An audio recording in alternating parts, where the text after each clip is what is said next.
Good afternoon. Good afternoon, Madam Chair. Good afternoon, Senate Finance, and to our guest. It is still Friday, April 7th. You have one voting list in front of you titled Voting List Number 31. We have 6 bills before us, and we're going to start, I believe, with Patrick. So good afternoon, Patrick. So the bill on the bottom of the list, House Bill 990. This is the Frederick County bill that establishes a class B HTF, hatchet throwing facility, beer and wine license in Frederick County, and authorizes the Board of License Commissioners to issue a license for use by hatchet throwing facility that's open to the public, features at least 5 pits, and in the board's discretion, based on an approved floor plan, has ample space and accommodations to predominantly dedicated to hatchet throwing pits and seating for viewing the pits. Okay, Senator Kramer has a question. What could possibly go wrong? We're going to have alcohol sales now in axe throwing facilities. Wow.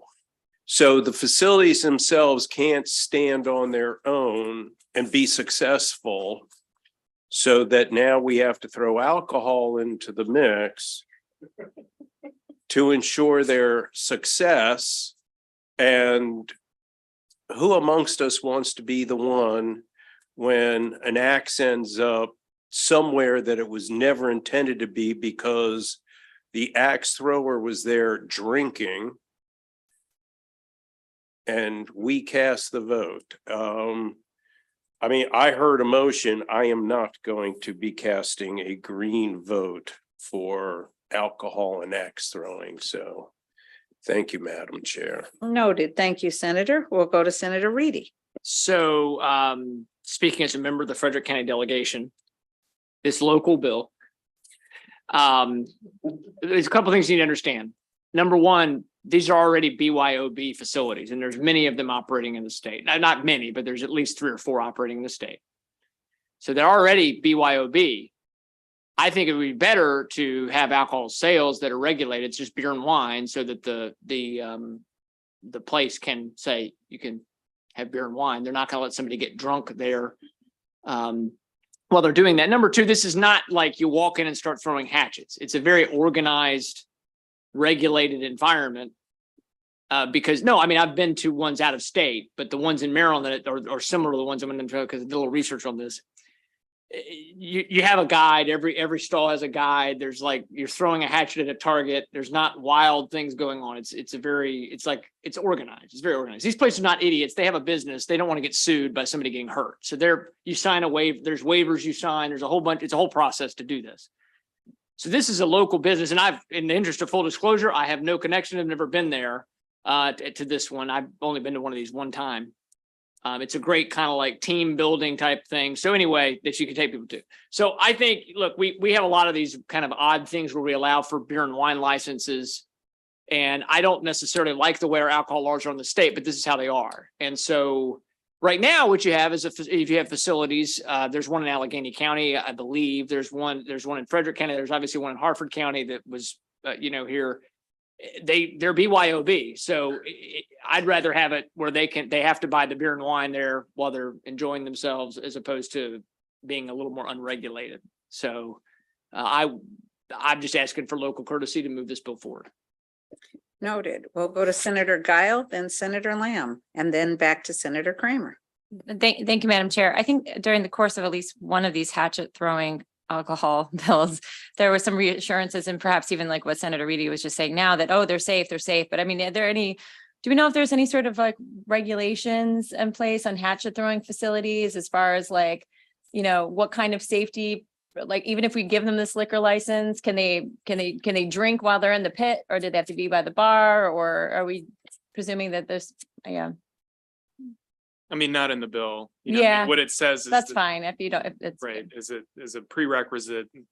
They have to approve the floor plan so that it has ample space and accommodations for the throwing pits and seating. Yeah.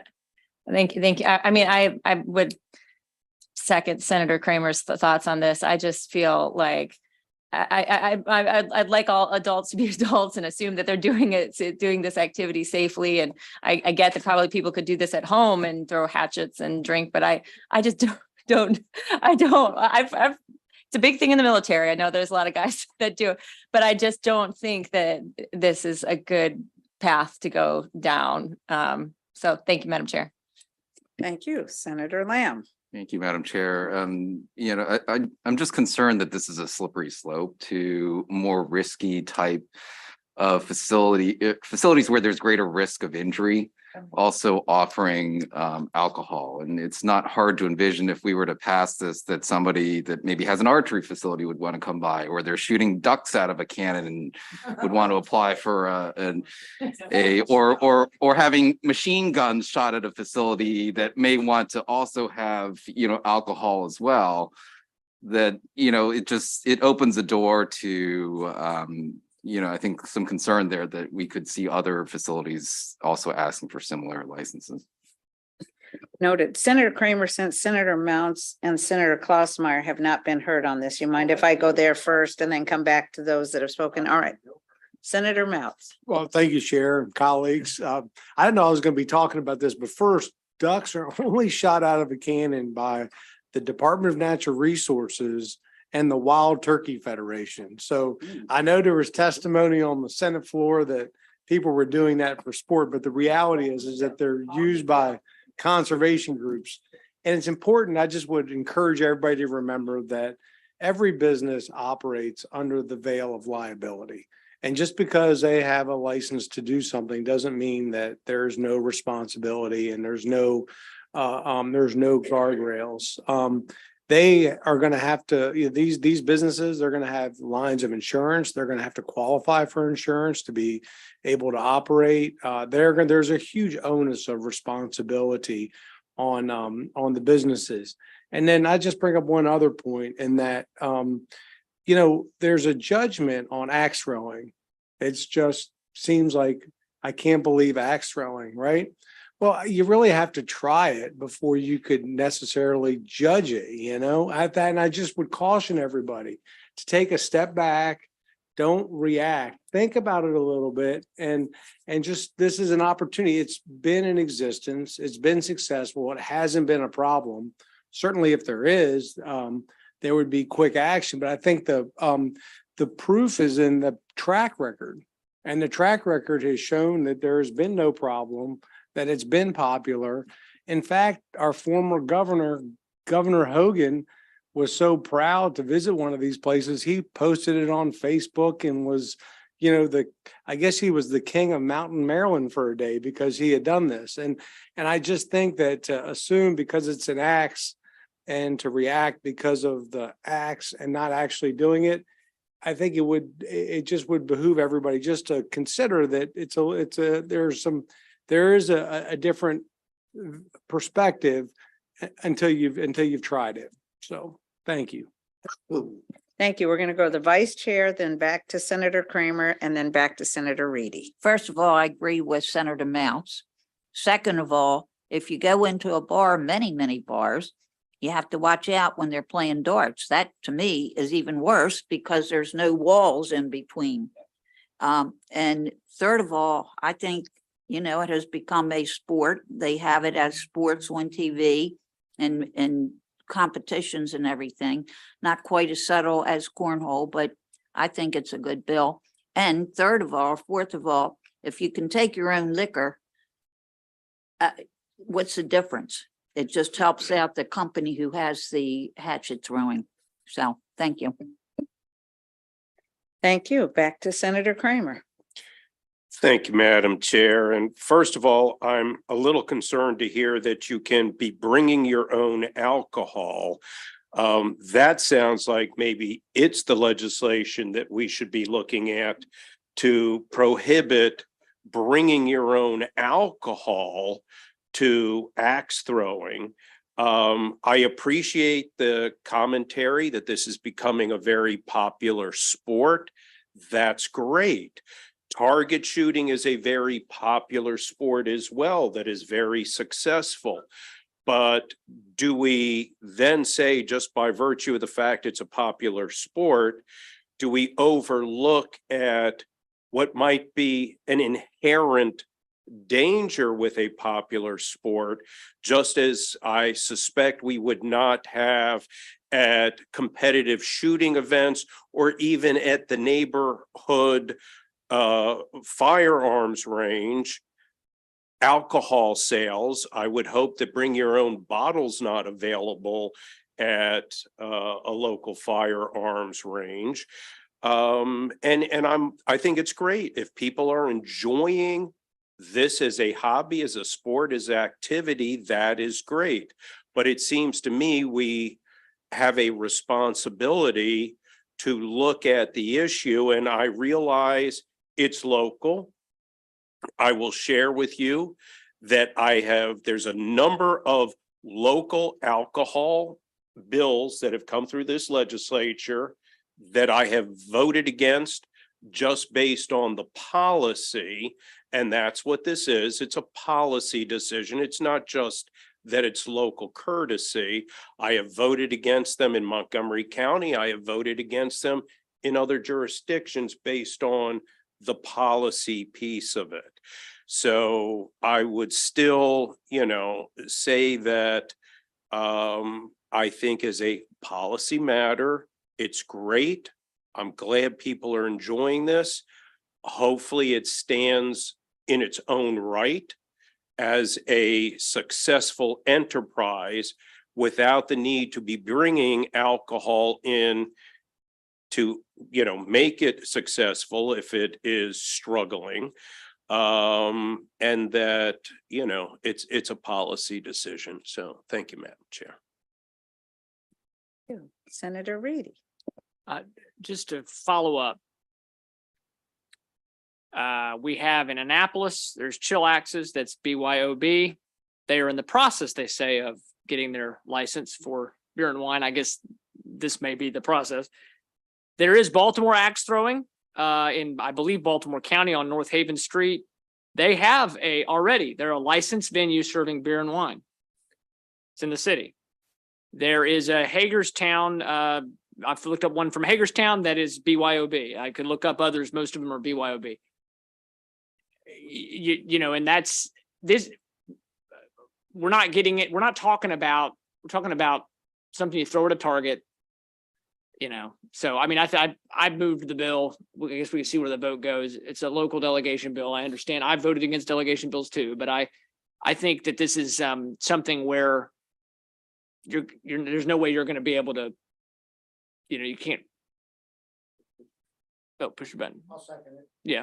So, I mean, I appreciate the support, but there we go. Okay, so we have a motion and a second for. Madam Chair, if I could just follow up, the reason that there are axe throwing businesses that have liquor license, beer and wine license in the state already. So that's just to make it clear. So you're saying you're not going to do it for some is okay, but I think we should have parity and equality. Thank you. Okay, so thank you all for that robust discussion. I was going to try to make a joke, but I've done that enough today. So we have before us House Bill 990, which is before us on a favorable motion. I haven't commented throughout the debate, but I've appreciated it. The bill as introduced gives me pause for the same reason some of you have articulated, but I am moved by the argument that other entities in the state already have liquor licenses that are doing that. So that's Senator Kramer. Can I inquire as to how I don't recall. Now, maybe this is something that has come through while it was in ENT, but I don't recall ever seeing a bill come through for any jurisdiction to have this. So do we know whether this is being done legally or? I just looked it up. I Just just looked up what it said. I didn't look up whether the license. Well, we also had heard earlier this session about some other things that were happening that turned out at restaurants that, oops, it was being done, but it wasn't legal to be doing it. Actually licensed by the county. So, That's, Licensed by the county may have been a mistake. so maybe the county shouldn't have is my point. Well, let me ask you this. Does council know if there is existing legislation in state law that has, where we have, liquor licenses for axe throwing facilities? I do not have that answer. I don't know. Yeah, so I just question whether it's happening legally. No, that's reasonable. Do you all, we have a motion and a second for a favorable. Do you mind if we move this to the end of the calendar while we try to verify that this is actually, Let's do it. In I'm statute? Conferring with some other folks all right? of it that are interested in this from a delegation perspective. All right, very good. So we're gonna special order that motion on the favorable until we let Patrick do some research for us, because if I'm persuaded, I want to be persuaded on what's in the code. All right. Okay, we're gonna move to the next bill, which is Nathan. Good afternoon. Good afternoon. The next bill back from this morning is Senate Bill 237, which as amended is identical to House Bill 290 as amended, which is next on the voting list. The bill alters the Maryland Dent Care Program to include dental hygienists and establishes a minimum grant, requires the Department of Health to create and distribute specified plain language materials related to dental services, requires the State Board of Dental Examiners to publish a searchable list of mobile or portable dental service providers, requires the Department of Health to convene a stakeholder work group to study the establishment of a specified grant or loan program for dental providers, requires the Department of Health to conduct a study on dental provider participation in the Maryland Healthy Smiles Dental Program. There are amendments that are a bit different from the ones that were discussed this morning. So the first provision of the amendments strikes provisions requiring parents or guardians of children in certain childcare programs or public schools to submit evidence of dental screenings. So those are the provisions that were amended by the House in the House bill to be the notice requirements that were discussed this morning. So the Senate bill instead simply strikes those provisions related to submitting evidence of dental screenings and does not replace those requirements with the notice provisions that were again discussed this morning. So the amendments further strike a provision that would have prohibited the Secretary of Health from conditioning or limiting eligibility for Medicaid services based on an individual's citizenship or immigration status. Amendments further strikes a mandatory Medicaid rate increase for dental services. And additionally, the amendments require the Department of Health to study providing reimbursement for services provided to a Medicaid recipient by a community health worker.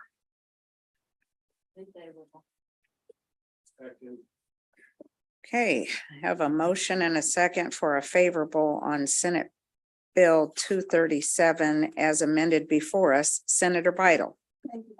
So did we take out the part where the daycare people had to issue the notice? Yes, Thank so yes is the answer. There are no notice requirements at all.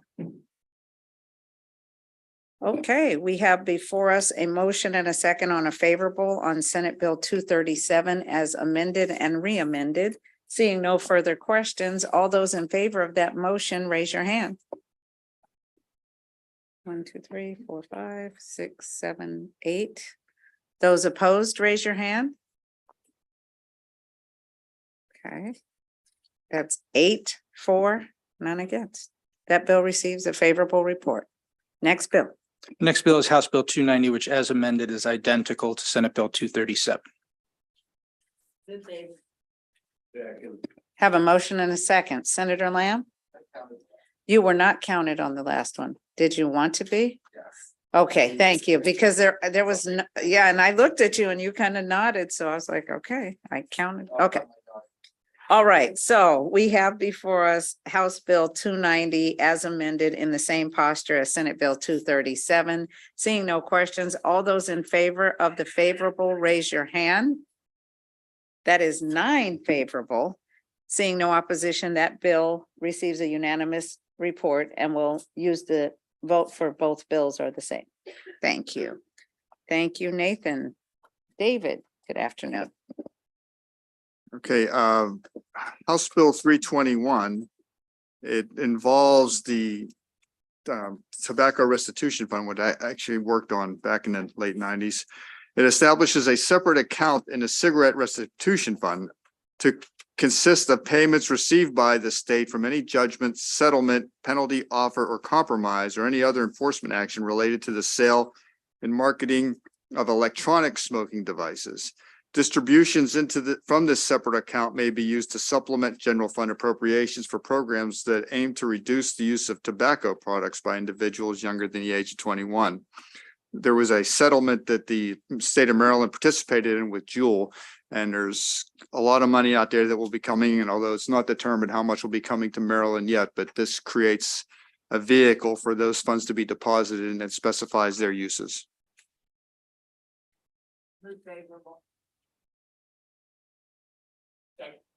Okay, thank you. We have a motion and a second for a favorable on House Bill 321. Seeing no questions, all those in favor of that motion indicate by raising your hand. That bill receives a unanimous favorable report, 9-0. Okay, thanks. Next bill. The next bill is House Bill 1000. It requires a person to hold a common carrier permit to transport premium cigars and tobacco or pipe tobacco into the state. It also requires remote tobacco sellers shipping premium cigars or pipe tobacco into the state to annually provide information to the Alcohol and Tobacco Commission instead of the Comptroller's Office, consistent with the move. And it prohibits a common carrier from requiring a signature for a shipment to a licensed tobacconist. The bill also authorizes the Alcohol and Tobacco Commission and the Maryland Department of Health to take actions, including unannounced warrantless searches during the course of investigations and enforcement, and requires specific notification to be sent to the Field Enforcement Division of the Alcohol and Tobacco Commission. The Alcohol and Tobacco Commission is also authorized to take actions with contraband tobacco products and requires the commission, in collaboration and consultation with the health department and others, to develop strategies for enforcement. The bill also requires the Governor's Office of Small, Minority, and Women Business Affairs to conduct a study on eliminating barriers to entry in the wholesale and distribution sectors of the alcohol industry. You have a reprint in front of you with some amendments that came from actually the governor's office. And if you go to the very back of the bill, they just clarify how elements of the study. So that would be in the uncodified section in the language that was added in the back of the bill by the House. And I believe Senator Kramer also has amendments. Senator Kramer. Yeah, thank you, Madam Chair. So what caused me some concern, and I think there's reason for it, the bill currently provides that the Maryland Department of Health, and actually this is typically enforced through local health inspectors, or the executive director, which is the Alcohol, Tobacco, now Cannabis Commission, can perform warrantless searches of these retail businesses, which I just think is a pretty big stretch from what is current policy. And as such, and I mean, particularly, local health department officials going in with warrantless searches and going all through these businesses looking for something. And I can understand there may be an issue. So the amendment that is before the committee does two things. It just takes local health departments or the Maryland Department of Health through the local health departments, takes them out of this equation, which from what I've heard, and maybe David can substantiate it, the Alcohol Tobacco Commission agrees is probably not a good idea. They have trained officers. That's who does the enforcement at the ATC.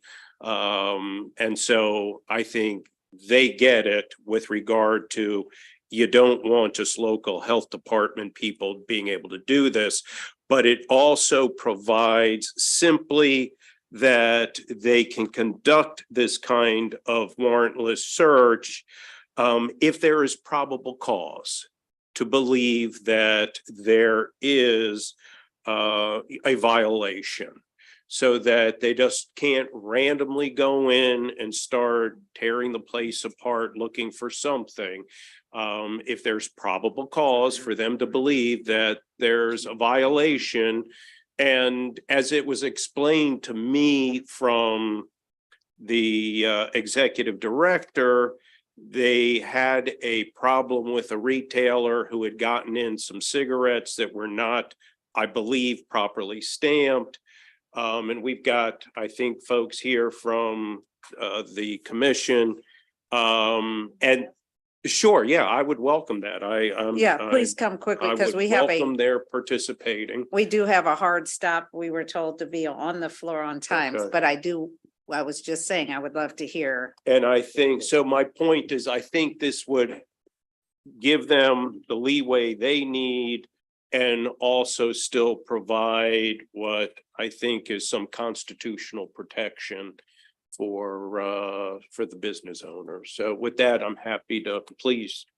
love Thank to hear you, your Madam Chair. thoughts. Thomas Akris, on behalf of the Alcohol Tobacco Commission, to address the point that Senator Kramer raises with his amendment. I believe the ATC in two parts. The first part is, I guess, taking out the local health department from this authority. The ATC would not oppose that piece of the amendment. In terms of the second piece with the probable cause piece, it's a little more difficult.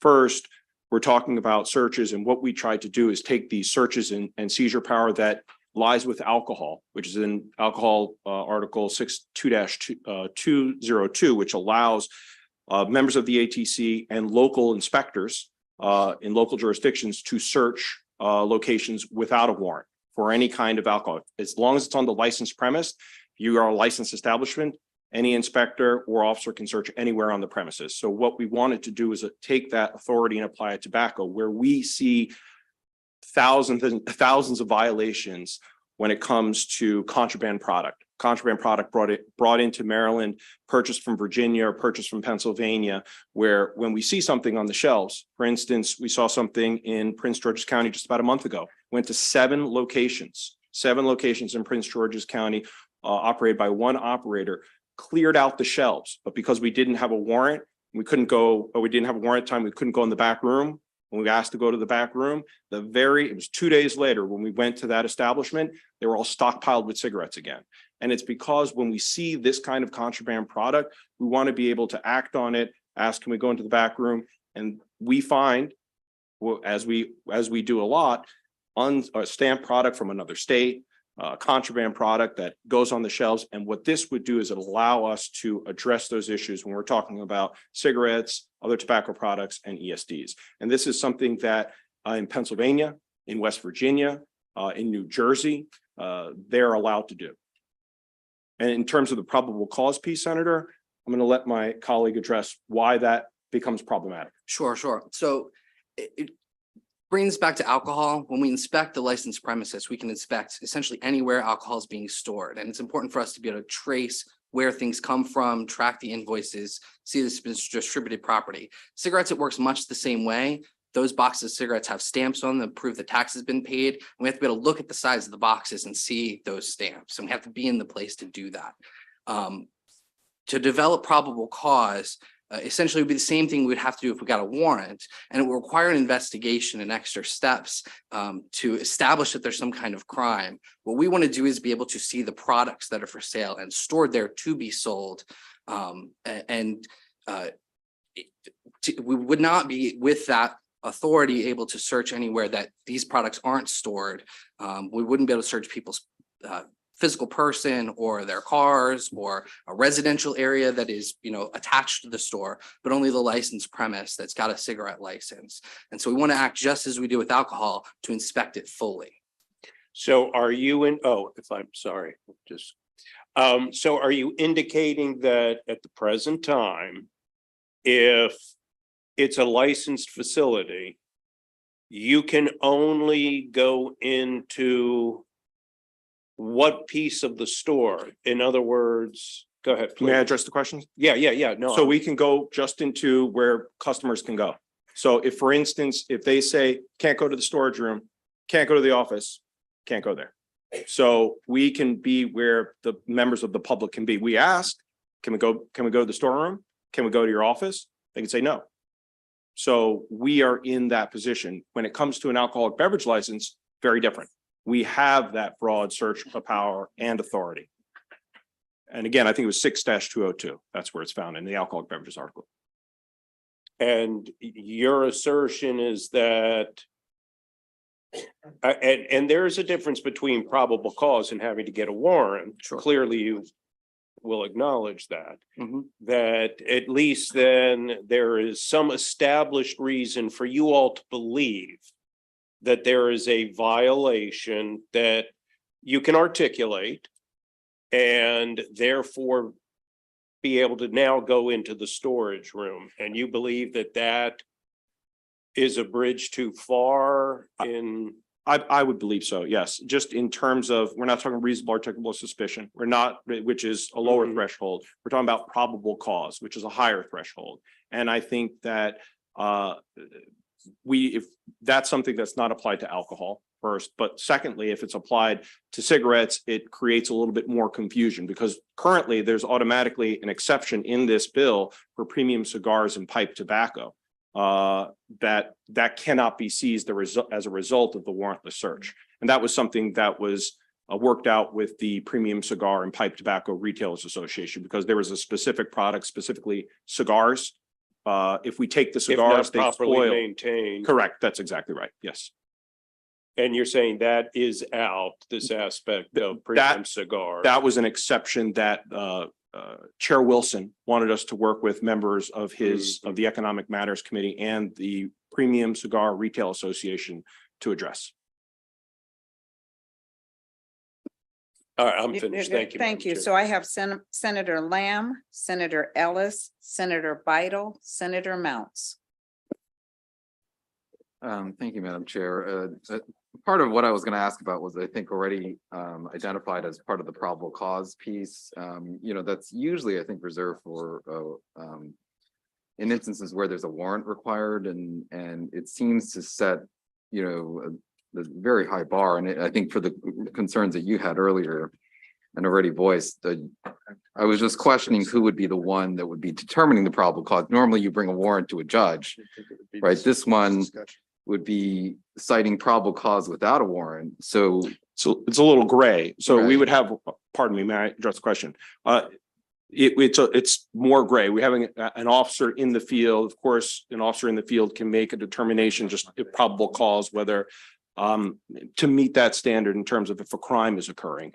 But I think that when we add this layer on to a search of tobacco products, this could cause more litigation when it comes to any kind of search of a licensed tobacco, a retail store, any kind of retail store. because it could open you up to litigation if the, I guess, defendant feels like there wasn't probable cause, right? Correct. And it didn't go before a judge. Correct. It's just your judgment that it was Correct. probable cause.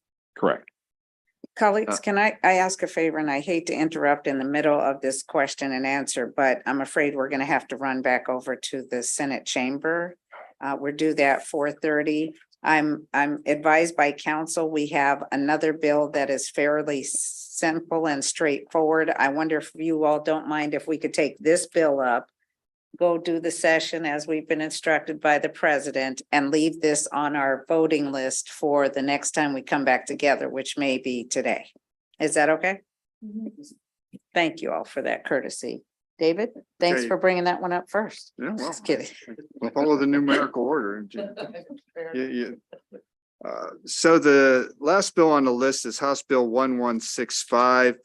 This is a technical bill that makes numerous changes, including updating obsolete references to the previous authority of the Comptroller's Office to refer instead to the authority of the Executive Director of the Alcohol and Tobacco Commission. The bill makes changes to specify concurrent enforcement and regulatory authority over matters related to alcohol, and tobacco in the state. The bill basically completes the transition or the migration of the Alcohol and Tobacco Commission from the Comptroller's Office into its own entity. We would liken it to a code revision bill. I know several colleagues worked on this all summer to get this thing done. So there's no amendments on this bill. Have a motion and a second for a favorable on House Bill 1165. I see no questions, so all those in favor of that motion, raise your hand.